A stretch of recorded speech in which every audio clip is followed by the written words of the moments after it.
২৪ July August আন্দোলন ঘিরে হত্যা, গণহত্যার মানবতা বিরোধী অপরাধের মামলায় শেখ হাসিনার সরকারের সাবেক মন্ত্রী, প্রতিমন্ত্রী সহ ১৭ জনকে হাজির করা হয়েছে আন্তর্জাতিক অপরাধ ট্রাইব্যুনালে। মামলার কার্যক্রমের বিষয়ে জানাতে সরাসরি যুক্ত হচ্ছেন সহকর্মী হাসান আল মাহমুদ।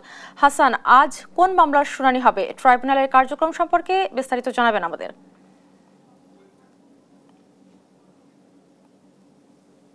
ধন্যবাদ আপনাকে। আমরা সকাল থেকে দেখেছি যে অন্তত ১৬ জন আসামিকে নিয়ে আসা হয়েছে, যারা বাংলাদেশের হেভিওয়েট প্রার্থী, বিভিন্ন সময় মন্ত্রী এবং এমপি ছিলেন আওয়ামী লীগের আমলে। তাদেরকে কিন্তু আজকে হাজির করা হয়েছে।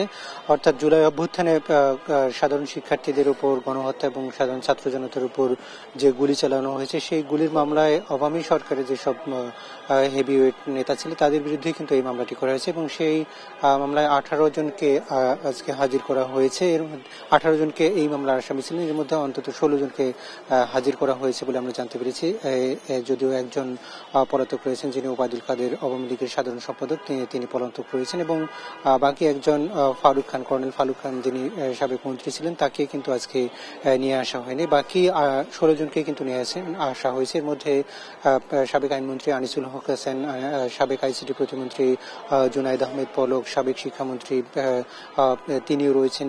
এই মামলায় কিন্তু আজকে চার্জ গঠন করবার কথা রয়েছে এবং বেশ কয়েকটি অভিযোগ তাদের বিরুদ্ধে আনা হয়েছে। বিশেষ করে জুলাই অভ্যুত্থানে তারা সরাসরি কোনো জায়গায় হত্যাকাণ্ডের সাথে জড়িত ছিলেন। একই সাথে পুলিশ প্রশাসনকে নিয়ন্ত্রণ না করে তাদেরকে উস্কানি দিয়ে নানাভাবে জুলাই অভ্যুত্থানের শিক্ষার্থীদের এবং সাধারণ ছাত্র জনতার উপর যে হামলার ঘটনাগুলো ঘটেছিল, সেই অভিযোগগুলো কিন্তু আনা হয়েছে বলে আমরা ধারণা করছি, যদি এখন পর্যন্ত সেটি স্পষ্ট করে আমরা খোঁজ দিতে পারিনি। কিছুক্ষণ পরে সেটি হয়তো আদালতে, আন্তর্জাতিক অপরাধ ট্রাইব্যুনালে যখন সেগুলো প্লেস করা হবে, তখন হয়তো আমরা আরো আপনাকে বিস্তারিত জানাতে পারবো। তো এই ছিল আমার কাছে এখান থেকে সবশেষ পরিস্থিতি।